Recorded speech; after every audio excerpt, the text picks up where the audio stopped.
morning and welcome to Rise and Unwind Raleigh. I'm Kayla and this is the show where we talk entertainment and lifestyle. We've got local stories, helpful tips, and a few surprises along the way. This week we've got this.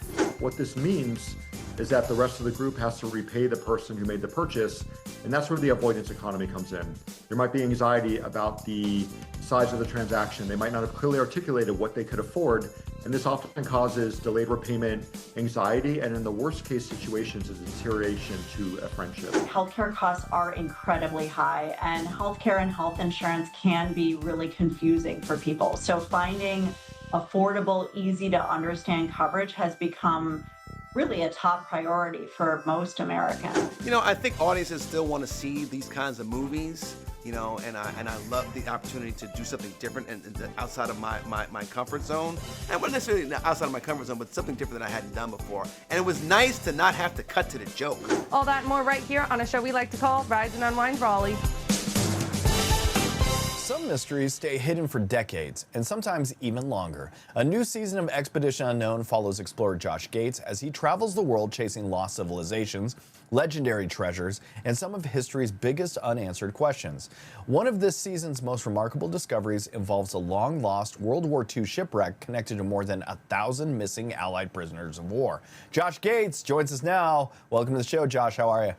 I'm great. Thanks for having me. All right, you've spent years investigating mysteries around the world, but this season opens with the discovery of Hofuku Maru. What was it like to be part of a search that carried so much historical and emotional weight? This is an amazing experience. I'm really excited for folks to see the season premiere. This ship is what's known as a hell ship. It's a part of World War II that myself and I'm sure many people really didn't know much about.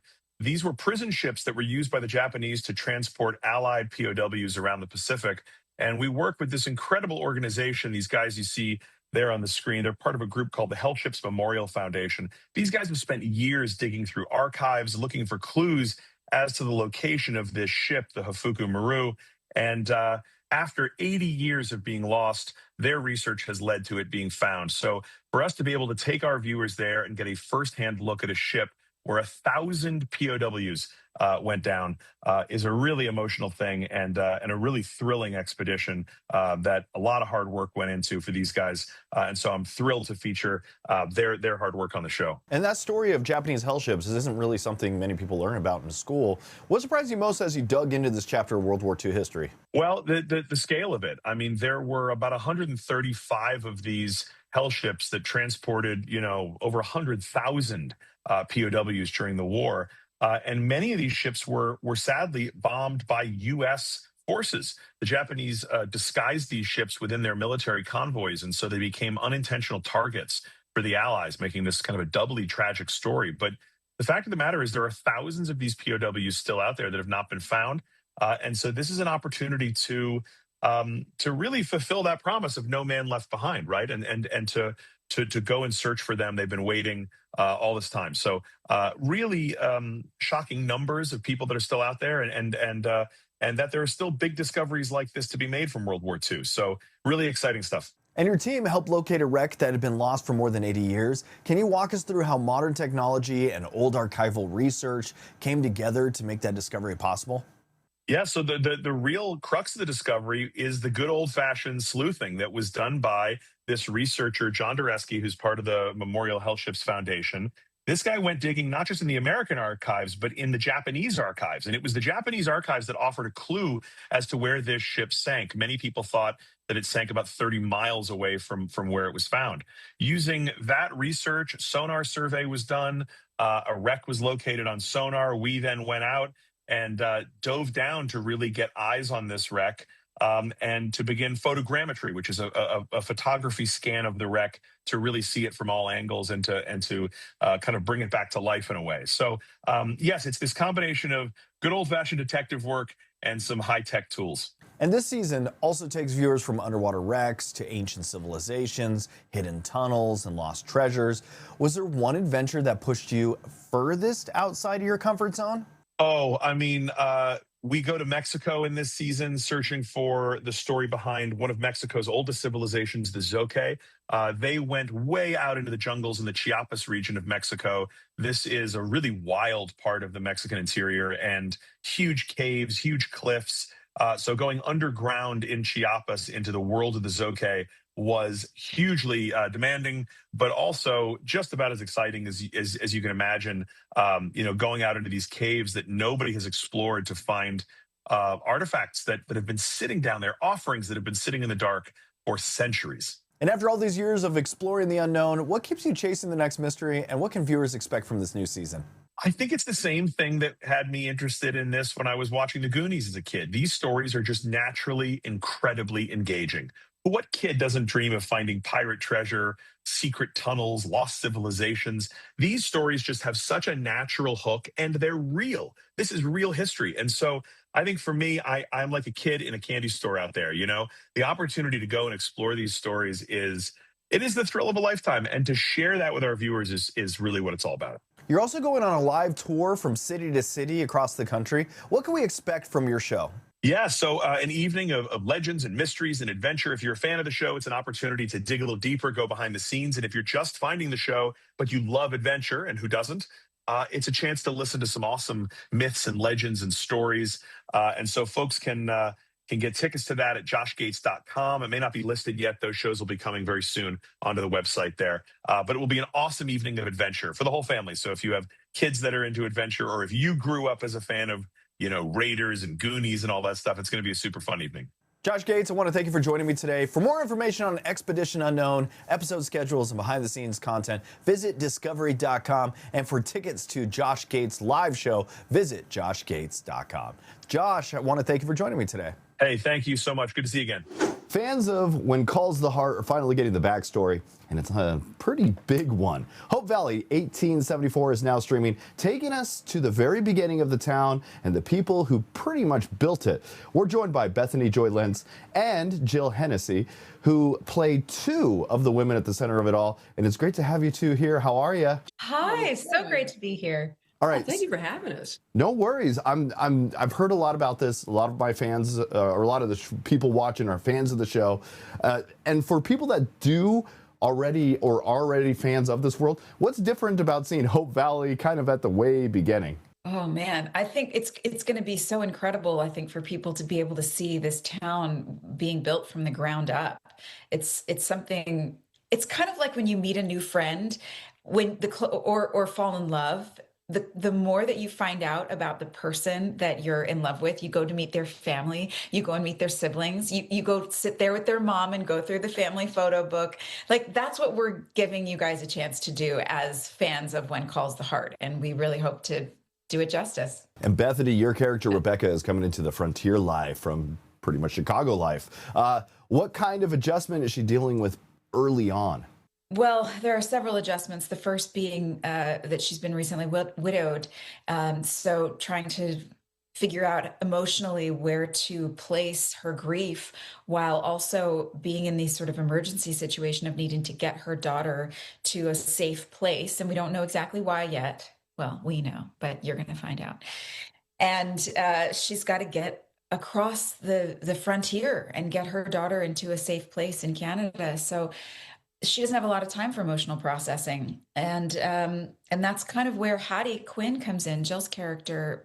It opens up, once Rebecca lands, Hattie becomes a source of stability and trust for Rebecca to actually start to learn how to soften and open up. And yeah, she was saying, Jill, Hattie's already part of this community. How would you describe her role in shaping what Hope Valley becomes? Wow. Well, she's Hattie Quinn runs the trading post, and she originally came out with her husband and very small girl at the beginning.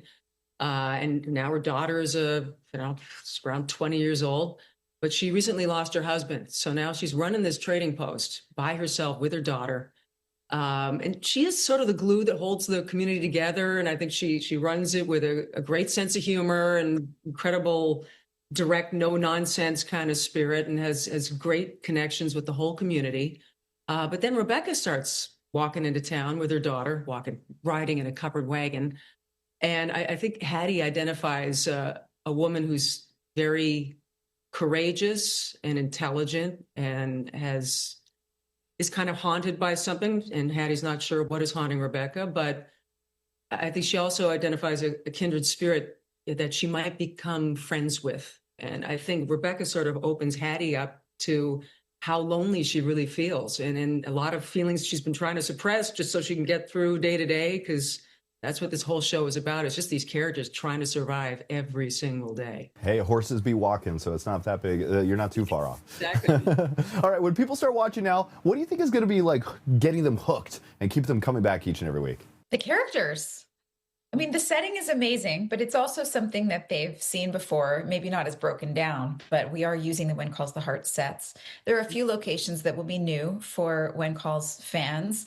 And for people who haven't watched When Calls the Heart, you don't need to. You can still jump right in and you won't miss a beat. But I would say the relationships of who the characters are there's something for everyone. Hey, I want to thank you too for joining me today. Hope Valley 1874 is streaming now on Hallmark Plus with new episodes dropping every Thursday. You can jump in anytime to catch up. Thank you too for joining me today. Thank you so much. Thank you. Ever wonder what happens when family, business, real life all collide in front of a television audience? The latest season of the McBee dynasty follows one family as they deal with major challenges on the farm, growing families, and some big decisions about the future. Joining us today are Cole McBee and Kacie Adkison from Bravo's The McBee Dynasty, Real American Cowboys. Welcome to the show, you two. How are you? Doing good, doing good. Thank you for having us on today. All right, for people who may have just been discovering the show, what have surprised viewers most about life on the farm and everything your family is pretty much juggling? Oh, I would say for my family specifically, it's probably about how much drama we have on this show. I mean, we're 4 brothers, and the amount of drama is absolutely insane. But also, last few years has been probably the toughest years of our life. We've been going through the most problems, and obviously my dad's situation has been a really tough year. So just get to see us in our toughest time, I'd say. And Cole, this season shows you balancing fatherhood, family responsibilities, and the future of the business. What has that experience been like for you personally? It's definitely been it's been a lot. It's been a lot of weight on my shoulders, but I definitely would not be able to get through it and be able to do this without Kacie, without Blair, without my family. They're the reason. They're my reason every day, and they're the reason I get up, and the reason I'm able to keep going, I guess, and keep pushing through and deal with all the stuff and deal with all the problems while doing this is just because I want to give my family, I want to give my kid and my future kid a better life. And I guess, I don't know, that's just how we keep going and get through all these problems is we do it for each other and for our family. And Kacie, you're raising a young family while also growing your own business. What have you learned about balancing those two worlds? It's not easy. And whenever you commit to something like a business, you have to go full in. And I was trying at first to do it out of my kitchen. And then we realized, you know what, that's not going to work. I can't run a business out of my home with my little baby running around. But my child is also my reason behind my business. And I want to just have a successful business and just provide a certain type of lifestyle for her. So, yeah. And one thing that stands out about the series is that viewers get to see both the business side and your personal side of your lives. Was there a moment this season that was especially difficult or maybe even rewarding to share on camera? Obviously, with my dad's situation, I mean, we filmed the day of, the day before, the day after. We filmed every single day through that week. And watching your dad get sentenced to prison, which I know people have gone through this and gone through much worse, but it's not fun to go through. It's not easy to go through. It's something that's pretty tough. So that would be, I don't think that would be too much fun to watch back just because we're moving on from that and we've been moving on from that. But I still think that's pretty, that's a lot for a family to put out there, and we definitely put it all out there. So I just hope people, show some respect to the fact that we're going through the toughest part of our life, and we just wanted to put it all out there for people to see. And when we started this show years ago, that was the one thing we all agreed on. Like, hey, if we're going to do this, we're going to do it. We're going to put it all out there. We're going to show 100% of everything. We're going to be authentic. And that's exactly what we've been. Probably shown a little too much. Probably should have calmed down a little bit in the past seasons or not been so authentic. But that's just who we are, and we're just an open book. So we put it all out there, and we'll just see how it goes. Also, with so much changing for the family, what do you hope viewers take away from the season of the McBee Dynasty? All right. I would say I just hope people see, I've been saying this a lot, but to see a family that was going through a tough issue and going through problems, but they stuck together and they grew closer. They got closer as they've ever been in their whole life. And that was the only reason they were able to get through it, was that no matter what's going on in the world, no matter what people were saying about us, no matter what Facebook was saying, we we kept our nose to the grind, and we stuck together as a family, and we're getting through this. And I guess what I would want people to know. All right, if anybody at home would like to catch up on everything happening with the McBee family, you can watch the McBee Dynasty Real American Cowboys on Bravo, with episodes also available on Peacock. Cole, Casey, I really want to thank you two for joining me today. Thank you for having us. Thanks for having us. Have you ever taken a dream opportunity only to realize something feels very wrong? That's the setup behind Strung, the new Peacock thriller from acclaimed filmmaker Malcolm D. Lee. The film follows a gifted violinist who becomes entangled in the world of a wealthy and mysterious family, where secrets seem to be hiding around pretty much every corner. Malcolm is the director behind favorites like the Best Man franchise and Girls Trip, and now he's taking audiences somewhere much darker. Malcolm, welcome. Man, I love that intro. That was awesome. Thank you so much. Thank you for having me. I appreciate you. Thank you for that. Strung starts with a talented musician getting what seems like the opportunity of lifetime. What drew you to the story and the tension at the center of it? You know, when I read Alan McElroy's script, I could not put it down. You know, it just was a page turner. I was talking to it out loud. It was speaking to me. I was speaking back to it, and I just said I gotta dip my toe into this genre of thrillers and this erotic psychological thriller. You've built a career directing comedies, dramas, and ensemble films that audiences really connect with. What was exciting about stepping into the thriller genre with Strung? You know, I think audiences still want to see these kinds of movies, you know, and I love the opportunity to do something different and outside of my comfort zone. And not necessarily outside of my comfort zone, but something different that I hadn't done before. And it was nice to not have to cut to the joke, you know, and just be able to tell the story with a different pacing, a different tone. And I want to challenge myself in that regard, get the right cast and get the right crew behind me. And this crew that I've been working with has been a crew that I've been with before and collaborated on many, many things. But to work with this cast was amazing as well. Chloe Bailey carries so much of the story as Layla. What made her the right choice for this role, and what did she bring to the character? You know, Chloe, I hadn't worked with before, but I knew about her, and I thought she would be a great asset to for this role. And when I saw her, and when we got to talking and we got to know each other a little bit more and work together, I was amazed by what she was able to do, because Layla has to do so many things in this movie and play so many different colors, you know, from being emotional to being vulnerable to being sexy and maternal. And all kinds of colors that she had to play, that I was just like, wow, she really, really brought a lot to the table. And I'm very, very proud of the work that she did in this movie. She's really, really talented. One of the things that makes this film work is the atmosphere and sense of there's something not quite right. How did you approach building that suspense without giving too much away? Yeah, you know, the thing is, everybody in this movie, every character in this movie is hiding something. You know, it's most, you know, emblematic by the little girl that she's tutoring, Zuri, with her actual mask. But everyone in this movie is masking something, whether it's trauma or grief or something to that effect. And I wanted to make sure that everything on the surface looked presentable and comely and beautiful and opulent. And so it started with the house. And you see this inviting environment that is a little antiseptic, but just like, oh, it's lush and it's beautiful. But underneath all of that, you find that there's some dark things. And looking at your career, you know, The Best Man, Girls Trip, and now Strung, what continues to inspire you as a storyteller, and what kinds of stories are you most interested in telling next? Yeah, you know, I am incredibly blessed to have the opportunity to get paid for what I love to do. And I want to keep challenging myself and bringing entertainment to audiences. That's the main thing. I like to have to entertain people and make them feel good, make them feel, you know, emotions one way or another.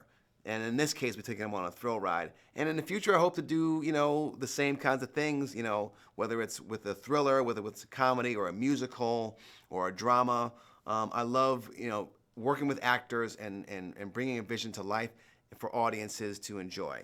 Malcolm, I want to thank you for joining me today. Strung is now streaming on Peacock. You can watch the film and learn more by visiting peacocktv.com. Malcolm D. Lee, thanks for joining me today. Thanks, Dan. Have you ever opened up your health insurance options and wondered where to even begin? Healthcare can be confusing, and with enrollment season approaching, it's a good time to understand what's available. So joining us today is Charlotte West, Vice President of Surest at United Healthcare, with some tips to help make choosing a plan a little bit easier. Welcome to the show, Charlotte. How are you? I'm doing great. Thanks so much for having me. Okay, so those rising healthcare costs are on a lot of people's minds. Why is picking the right health plan so important today? You are absolutely right. Healthcare costs are incredibly high, and healthcare and health insurance can be really confusing for people. So finding affordable, easy to understand coverage has become really a top priority for most Americans. And as we get closer to the fall, when many people select their health coverage for the next year, it's really important to take a little bit of time to understand what those options are.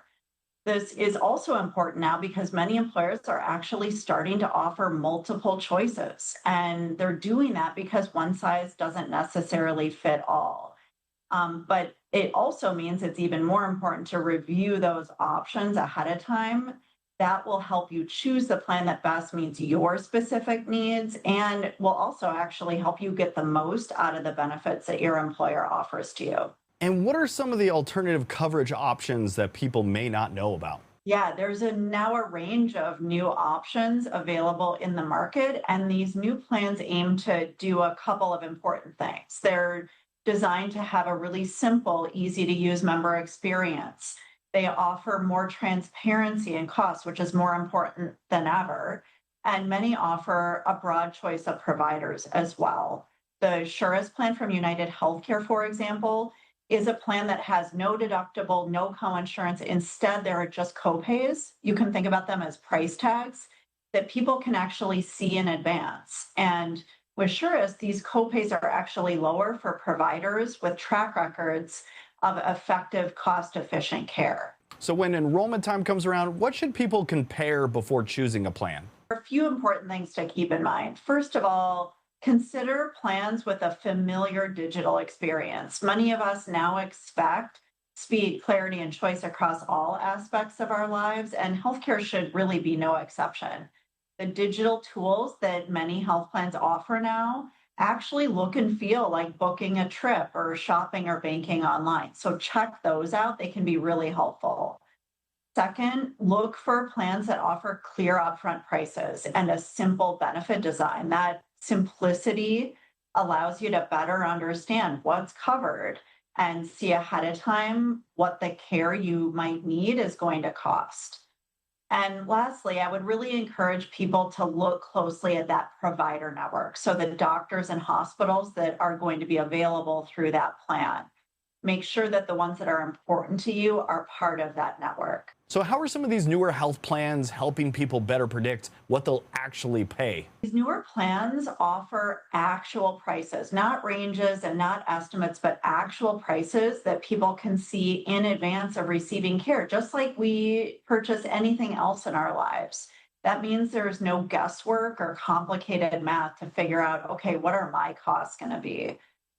Second, these new plans embrace technology in a way that helps people make better and more informed decisions. Many of them offer some simple search and comparison tools that are designed to work like that familiar online shopping experience I mentioned earlier. And lastly, many of them are offering virtual and alternative care options that for some conditions can be really, really convenient and more affordable. All right, so where can we go for more information? Yeah, you can visit surest.com to learn more about that Surest plan I mentioned, and I would encourage people to ask their employer about the health plan options that will be available this coming enrollment season. Start early, start checking them out now. Charlotte West, I really want to thank you for joining me today. Thanks for having me. Ever have someone say they'll pay you back and then they just disappear? A new report finds that avoiding payment requests is becoming more common, especially among Gen Z, and it could put a real strain on friendships. Joining us now is Adam Klappholz, head of product at Zelle, to discuss this further. Thanks so much for being here. Thank you for having me. So what is the avoidance economy and why is it becoming such a trend? So the avoidance economy, I think a lot of it is actually a great thing. And that is that people want to spend time with one another. People want to get off their phones. People want to get off of social media. And they want to be with their friends. They want to go out to dinner. They want to rent a boat. They want to go to a sports game. They want to go to the World Cup. They want to buy Bad Bunny tickets. But when you're going out and doing these activities with groups of friends, someone oftentimes is the one who pulls the trigger on the tickets and buys them, fronting the purchase. What this means is that the rest of the group has to repay the person who made the purchase, and that's where the avoidance economy comes in. There might be anxiety about the size of the transaction. They might not have clearly articulated what they could afford, and this often causes delayed repayment, anxiety, and in the worst case situations, a deterioration to a friendship. And tell us about the Zelle avoidance economy report and what surprised you the most. Yeah, so Zelle is the biggest person-to-person payment network in the United States. And we did a survey of Gen Zers, so folks aged 15 to about 30. And what surprised me about the survey was how stressed Americans are about paying back their friends for group expenses. So a couple of the stats that really resonated with me is that of those who have lent money out to their friends for a group activity, 76% have not been paid back once. Of those who are paying someone back for that group activity, 50% of those repayers actually went into debt in order to repay their friend for the activity. And sadly, 25% of people reported a deterioration in a friendship due to a late repayment, and 14% actually said they lost a friendship due to a lack of a repayment. So the financial anxiety is widespread, and it goes beyond finances. It's really a relationship and communication problem as well. And why are shared experiences like vacations, concerts, and even sporting events creating so much financial stress for Gen Z? Yeah, so Gen Z came of age during the pandemic, and they might have been stuck in their parents' basements. They might not have been able to go out with their friends as much as they wanted. So now's their time. They want to go to the concerts. They want to go on the trips. What's further exacerbating that is that Gen Z is in social media digitally native. They see their friends living their YOLO lives, going on fabulous trips, and they want to be a part of that. These two items are creating a lot of pressure for people to do group activities. If they're on a tight budget, if they have not clearly communicated what their budget is and what they are expecting to pay back, that can create a lot of anxiety when it comes to settling up and paying for the activity that they participated in. And how can digital payment tools help people settle up faster and make those money conversations a little easier? Yeah, so digital tools and Zelle specifically are the best way to settle up after a group activity with friends. So for example, you're at a bachelor party in Austin, everyone parts their ways, they go, across the United States back to their respective cities. What Zelle allows you to do is that you can settle up without being face-to-face with the person. You don't have to go to the ATM to get a cash out. You don't have to write a check. And it's simple. It's available within a few clicks in your bank app, which means it's also authenticated and secure and available in 2,400 bank apps across the United States. Zelle also sends the funds directly from your bank account to the recipient's bank account, meaning the recipient can use the funds immediately. And if you're sending it, you can see your account balance in real time, so you know exactly how much money you have. More important than the actual settling up of the funds and that mechanism, it's setting the expectations up front. It's having clear communication so that when you do incur an expense as a group, everyone knows what you're comfortable with spending, so you can avoid a lot of that anxiety when it does come to settling the bill. And where can people go for more information? So to learn more about the avoidance economy and to learn more about Zelle, check out Zelle.com. Adam Klappholz, thank you so much for joining us this morning. Thank you. It's great to be here. And that's going to do it for this week's episode of Rise and Unwind Raleigh. Thanks so much for spending part of your day with us. Be sure to follow us on social media for even more fun between episodes, and join us again next week for another edition of Rise and Unwind Raleigh.